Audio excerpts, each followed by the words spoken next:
নমস্কার বন্ধুরা, স্বাগত জানাই আপনাদেরকে আমাদের এই চ্যানেলে।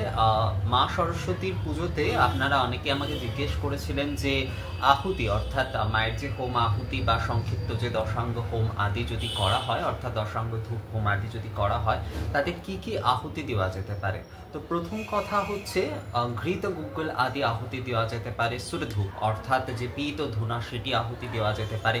বেলপত্র এটি আহুতি দেওয়া যেতে পারে। কুন্দ পুষ্প এটি আহুতি দেওয়া যেতে পারে। পলাশ পুষ্প এইটি আহুতি দেওয়া যেতে পারে।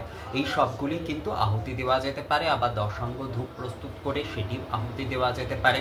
যেমন বিল্লপত্র কিন্তু সবসময় আমরা অনেক ক্ষেত্রেই বিল্লপত্র অনেক সময় করি কি, যে অনেক সময় ঠিকঠাক বিল্লপত্রগুলো কিন্তু ব্যবহার করি না, অনেক সময় তার মধ্যে ছেদ আদি থাকে, সেইগুলো করি। হোমে সবসময় কিন্তু যে বিল্লপত্রগুলি একদম ঠিকঠাক সেইটাই করা উচিত। যদি সংখ্যায় কমও হয় তো সেক্ষেত্রেও কিন্তু সবসময় ছিদ্র আদি না থাকে এইরকম বিল্লপত্রই আমাদের কিন্তু করা উচিত, এবং ত্রিপত্র হতে হবে সেটি সবসময়।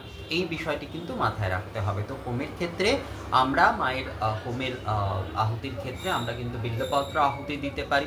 ঘৃত আহুতি আদি তো দেওয়াই হয়, এবং তার সঙ্গে দশাঙ্গ ধূপ আদির আহুতি দিতে পারি। ঘৃত গুগ্গল আহুতি দিতে পারি। সুরধূপ, গুগ্গল, ঘৃত এগুলি একসাথে আহুতি দিতে পারি। যে কমল বীজ আছে আমরা সেটাও কিন্তু আহুতি, যেটাকে পদ্ম বীজ বলা হয়, সেটিও আমরা আহুতি দিতে পারি।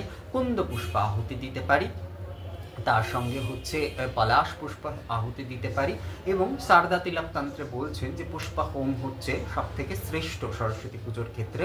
কুন্দ পুষ্প, হেমা পুষ্প এবং পলাশ পুষ্পে যদি হোম করা যায়।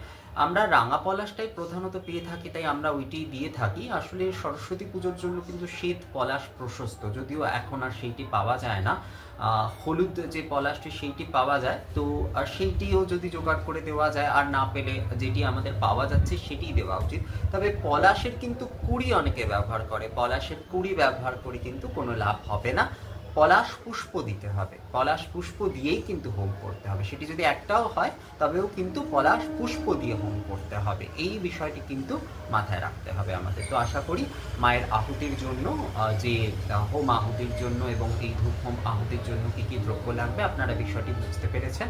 আবারও পরবর্তী কোনো ভিডিওতে আপনাদের সঙ্গে কথা হবে। ততক্ষণের জন্য নমস্কার।